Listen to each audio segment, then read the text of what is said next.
हमारी शादी का 1 साल हो गया है। शादी को तुम दोनों की, और कितना इंतजार करोगे? दोनों बच्चे भी 3-3 साल के हो गए हैं। अब तो रिश्ते में आगे बढ़ो, कब तक अतीत में जियोगे तुम दोनों? देखो, तुम दोनों खुद को एक ऐसे रिश्ते में हो जिसे शादी कहते हैं। इसमें भरोसा, प्यार, सम्मान और सबसे जरूरी जो तुम दोनों के रिश्ते में नहीं है, बात करना, एक दूसरे को समझना, जो तुम दोनों कर ही नहीं रहे हो। निष्ठा तो फिर भी बच्चों के लिए आगे बढ़ रही है, लेकिन तुम ध्येय अब तक अपनी जिंदगी में आगे नहीं बढ़े। कुछ नहीं तो सत्यक्ष और स्पंदना के बारे तो सोचो। तुम सत्यक्ष को बाप का प्यार दे रहे हो, अच्छी बात, लेकिन उसकी माँ, उसका क्या? उसे भी तो अपने पति के प्यार की जरूरत है। और सबसे जरूरी बात, अब तुम दोनों, मुझे एक पोता या पोती जो तुम दोनों का अंश हो, वो मुझे चाहिए। बस यह मेरा फैसला है। मम्मी जी, दोनों बच्चे अभी छोटे और हम भी इस सब के लिए अभी तैयार नहीं है। और रही बात बच्चे की, तो पहले 2 है और क्या चाहिए, हम इसमें खुश है।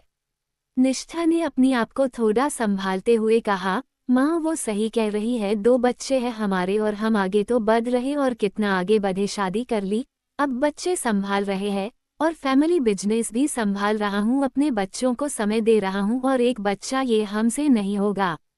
धीराज ने कहा, तुम दोनों की ही बातों से यह साफ पता चल रहा है कि तुम दोनों सिर्फ बच्चों को समय देना और उनके साथ रहना, यही जिंदगी हो गई है तुम दोनों की। लेकिन एक दूसरे को जानते तक नहीं, दोनों एक दूसरे का नाम तक तो जानते हो ना, कि वो भी नहीं जानते। मैं बच्चों को अपने साथ लेकर जा रही हूँ 1 महीने के लिए, उसके बाद मैं और तुम्हारे पापा यही तुम दोनों के साथ रहेंगे।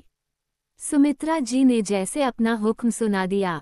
मम्मी जी, दोनों बच्चे नहीं रह सके वहाँ, उनको हमारी आदत है। निष्ठा ने लगभग विनती करते हुए कहा, आदत धीरे धीरे छूट जाती है बेटे, और दोनों बच्चों की दादी हूँ, अच्छे संभाल लूंगी। तुम बस दोनों को तैयार करो, उनके बैग्स पैक करो, हम आज ही निकलेंगे पुणे के लिए।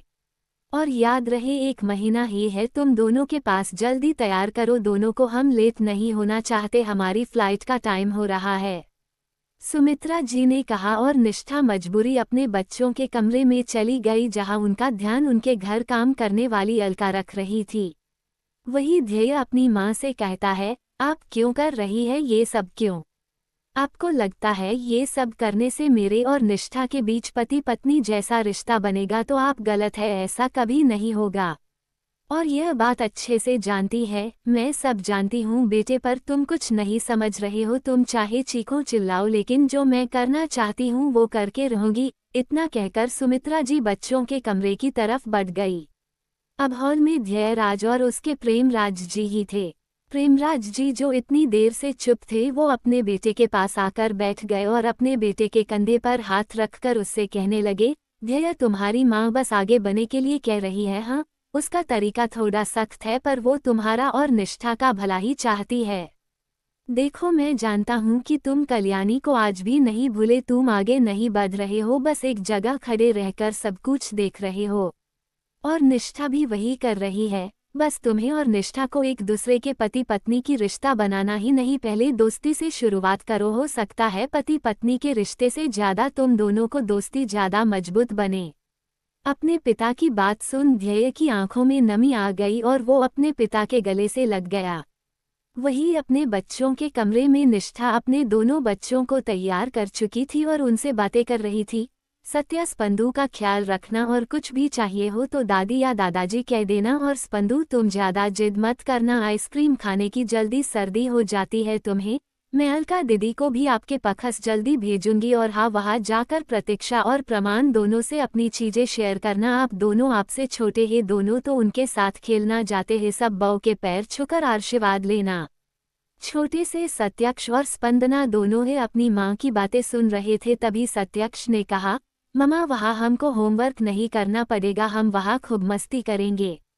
दोनों बच्चे एक साथ खुशी से उछल पड़े। इस पहले की निष्ठा उन्हें आगे कुछ कहती, सुमित्रा जी ने कहा, बिल्कुल आप खूब मस्ती करेंगे, लेकिन अकेले अकेले नहीं, दादी भी आपके साथ मस्ती करेगी। चलो अब आप दोनों नीचे जाए, अलका दीदी आपको ले जाएगी।